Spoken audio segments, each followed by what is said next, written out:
Diriwayatkan oleh Imam Ahmad bin Hanbal dalam musnadnya bahwa ada seorang laki-laki yang bernama Nuaiman. Ini Nuaiman, di kehidupan Rasul sallallahu alaihi wasallam ada orang yang seperti itu gitu. Orang yang sering minum minuman keras. Rasul sallallahu alaihi wasallam marah, murka. Rasulullah kalau yang berhubungan dengan Rasulullah tidak marah. Tapi kalau sudah berhubungan dengan agama, Rasulullah sallallahu alaihi wasallam adalah orang yang paling marah, orang yang paling istiqamah dalam kebenaran. Maka Rasulullah panggil Nuaiman, apa yang kau lakukan? Dia katakan, aku minum minuman keras ya Rasulullah. Rasulullah cambuk dia. Kemudian dia bertobat kepada Allah. Kemudian ketahuan lagi minum. Kemudian dicambuk lagi oleh Rasulullah SAW, sehingga sebagian sahabat memukul dia dengan pukulan yang banyak. Sehingga apa yang berlaku? Sebagian sahabat mengatakan, la'natullahi ala Nuaiman. Semoga Allah melaknat Nuaiman.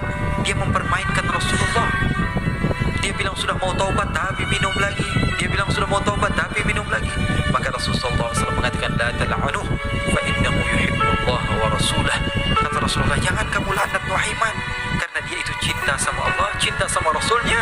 Dalam riwayat dia dicintai Allah dan dicintai oleh Rasulnya Muhammad sallallahu alaihi wasallam. Ibn Majah menceritakan bahwa Nuaiman ini pernah suatu waktu diajak oleh Sayyidina Abu Bakar pergi ke negeri Syam. Negeri Syam itu di mana? Seperti yang diceritakan tadi, antara daerah Suriah, Lebanon, Yordania, kemudian Palestin, daerah seperti itu. Umumnya orang Quraisy pada masa itu, mereka memiliki rihlah berdagang, membeli dagangan ke Syam, kemudian dijual lagi di kota Makkah. Ketika itu Rasulullah SAW didatangi Abu Bakar. Sayyidina Abu Bakar mengatakan kepada Rasulullah, ya Rasulullah, saya mau izin ya Rasulullah. Mau apa? Saya mau ajak dua sahabat kamu ini ikut berdagang ya Rasulullah. Siapa kata Rasulullah? Nuaiman. Kata Rasulullah, Nuaiman kamu mau ajak? Mau ngapain? Biar seru-seruan aja ya Rasulullah. Kata Rasulullah, ya sudah, saya izinkan kamu bawa Nuaiman. Ketika itu Sayyidina Abu Bakar membawa Nuaiman sama satu sahabat namanya Suwaibid ibn Harmalah. Siapa namanya? Suwaibid bin Harmalah. Dia sahabat Rasulullah SAW yang memiliki sifat yang berbeda-beda. Kalau Nuaiman ini aneh. Pernah Rasulullah SAW dibawain makanan banyak, dikasih Rasulullah, dikasih sahabat semua. Semuanya sudah makan, tiba-tiba si Nuaiman ini, sahabat Nabi Nuaiman, mengatakan kepada Rasulullah, ya Rasulullah, ini yang penjualnya, tolong kau yang bayar ya Rasulullah. Makanan udah habis. Makanan udah habis. Rasulullah SAW bingung, saya yang bayar. Akhirnya Rasulullah katakan kepada sahabat, ayo keluarkan uang, kita patungan, kita bayar. Rasulullah aja dimainin, apalagi kita orang. Sallu ala Nabi Muhammad. Nuaiman diajak Sayyidina Abu Bakar. Kata Rasulullah SAW, benar kamu mau ajak Nuaiman? Iya ya Rasulullah. Diajak. Diceritakan dalam riwayat Ibn Majah, diceritakan juga dalam Siyar A'lam An-Nubala, diceritakan juga dalam musnadnya Imam Ahmad bin Hanbal, dalam riwayat Imam Ahmad bin Hanbal. Maka diceritakan Nuaiman diajak oleh Sayyidina Abu Bakar. Sesampainya di negeri Syam, semua dibagi tugas. Fulan bin Fulan kerjaannya ini, Fulan bin Fulan kerjaannya ini. Semua memiliki kerjaan. Nuaiman tanya, wahai Abu Bakar, kerjaannya saya apa wahai Abu Bakar? Kata Sayyidina Abu Bakar, kamu mau ngapain terserah kamu ini. Yang penting kamu ikut saya kan. Kemudian satu di antara mereka namanya Suwaibid ibn Harmalah. Ditanya oleh Sayyidina Abu Bakar, wahai Suwaibid, kamu mau kerjaan apa? Kata Suwaibid, terserah kamu wahai Abu Bakar. Kata Sayyidina Abu Bakar, kamu menjaga makanan, karena saya tahu kamu ini adalah orang yang senantiasa menjaga amanah. Suwaibid ini kalau disuruh maju dia maju, disuruh mundur dia mundur, disuruh ke kanan dia ke kanan, disuruh ke kiri dia ke kiri. Orang yang ikut aja. Kalau Nuaiman beda, disuruh maju dia ke belakang, kasih sen kanan ke kiri belok. Nuaiman itu orang yang berbeda. Maka Suwaibid mendapatkan tugas, semua mendapatkan tugas kecuali Nuaiman. Sehingga ikhwani, apa yang berlaku, apa yang terjadi, Sayyidina Abu Bakar pergi sibuk dengan kesibukannya, sehingga datanglah waktu siang. Nuaiman sudah lapar. Nuaiman cari makanan. Dia nggak punya uang, diajak Sayyidina Abu Bakar tapi tidak diberikan uang. Sehingga dia cari-cari makanan. Dia tahu Suwaibid yang jaga makanan. Dikatakan, wahai Suwaibid, saya mau makan, berikan kepada saya satu roti saja. Yang terpenting apa? Saya makan sekarang, saya sudah lapar. Kata Suwaibid, ya Allah Nuaiman, kita tunggu Abu Bakar saja sehingga dia datang, karena ini amanat. Amanat dari Abu Bakar, saya tidak boleh berikan kepada siapapun kecuali atas izin Abu Bakar.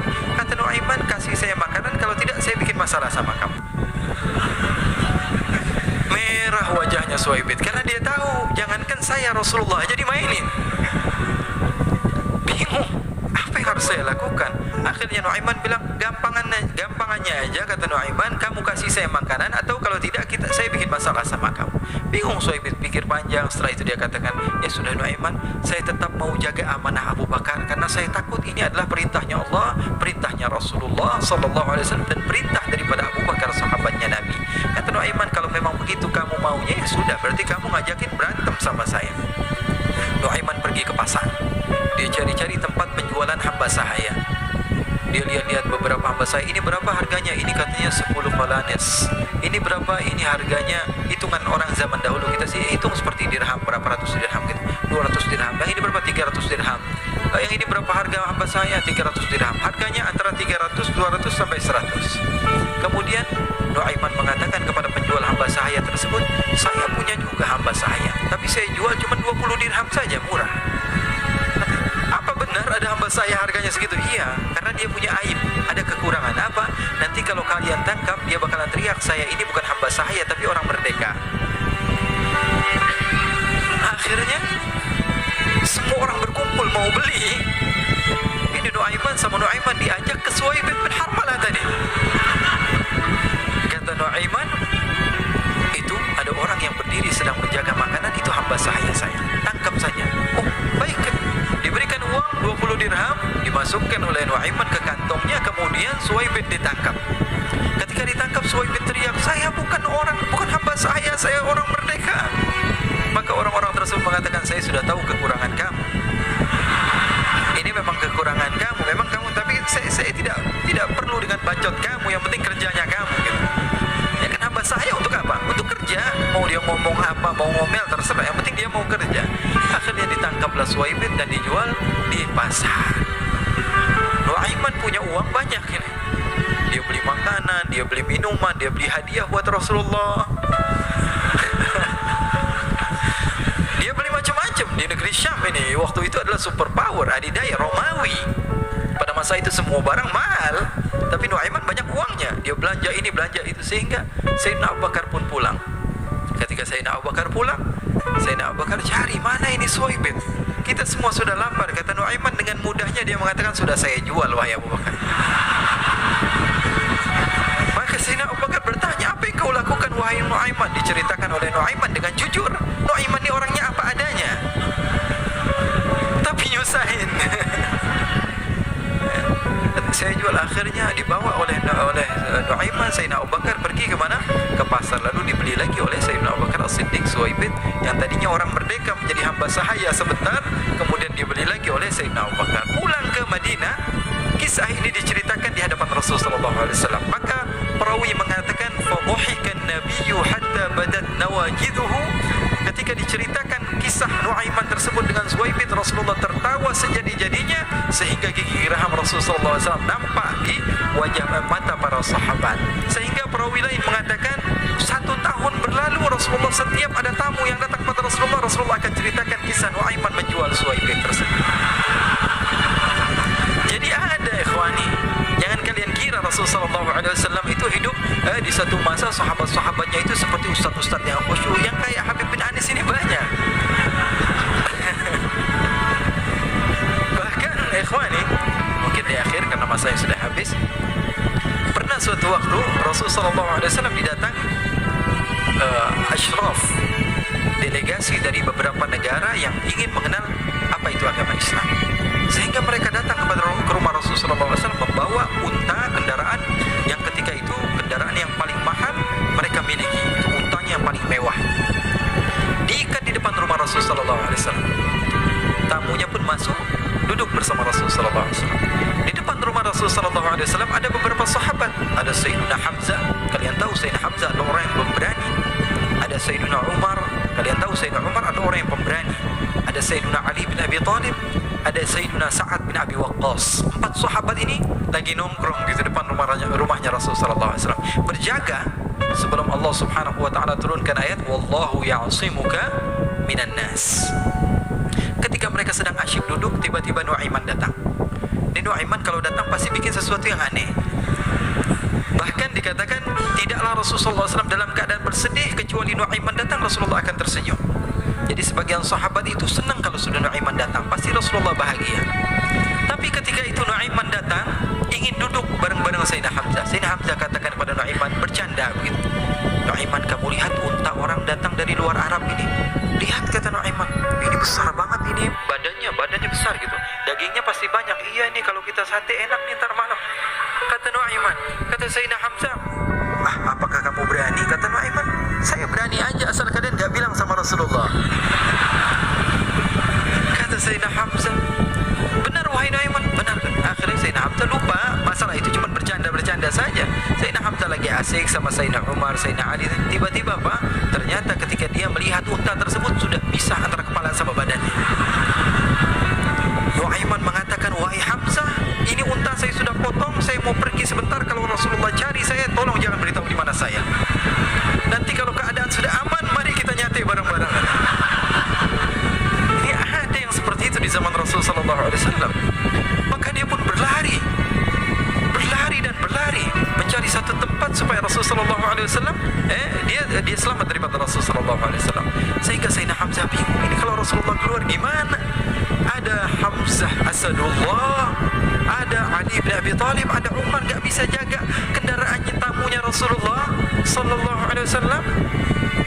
Akhirnya benar apa yang terjadi, ikhwani. Rasulullah sallallahu alaihi wasallam tamunya mau pulang. Ketika dia buka pintu tamu melihat apa? Untanya sudah begitu. Mereka teriak, "Wa naqatah, unta kami wahai Muhammad. Baru mau kenal Islam, unta kami, kendaraan kami sudah dibuang." Rasulullah SAW lihat Sayyidina Hamzah, lihat Sayyidina Ali. Mereka nggak bisa ngomong, mereka hanya bilang apa? Nuaiman ya Rasulullah. Rasulullah perintahkan Sayyidina Umar, wahai Umar, sekarang kamu ambil uang, kemudian kamu gantikan, kemudian kamu berikan 2 kali lipat daripada harta unta ini, sehingga apa? Agama Islam tidak didengar dengan sesuatu yang tidak baik di luar sana. Akhirnya diberikan harta, diberikan unta yang baru dan diberikan harta yang lebih untuk orang tersebut, sehingga orang tersebut tidak menjelek-jelekan agama Islam. Kata Rasulullah SAW, dan sekarang waktunya kita balas dendam sama Nuaiman. Nuaiman ternyata berlari tempat yang jauh sampai hampir keluar dari kota Madinah. Dia dapatkan seorang sahabat Nabi yang hadir juga dalam peperangan Badar, namanya Al-Miqdad bin Al-Aswad. Siapa namanya? Al-Miqdad bin Al-Aswad ketika itu sedang menggali sumur. Ketika sedang menggali sumur, Nuaiman datang. Nuaiman katakan kepada Miqdad, wahai Miqdad, wahai sahabat Rasul, kamu orang yang hadir dalam peperangan Badar, kamu adalah orang yang hebat. Dipuji-puji sama Nuaiman. Ada maunya ini.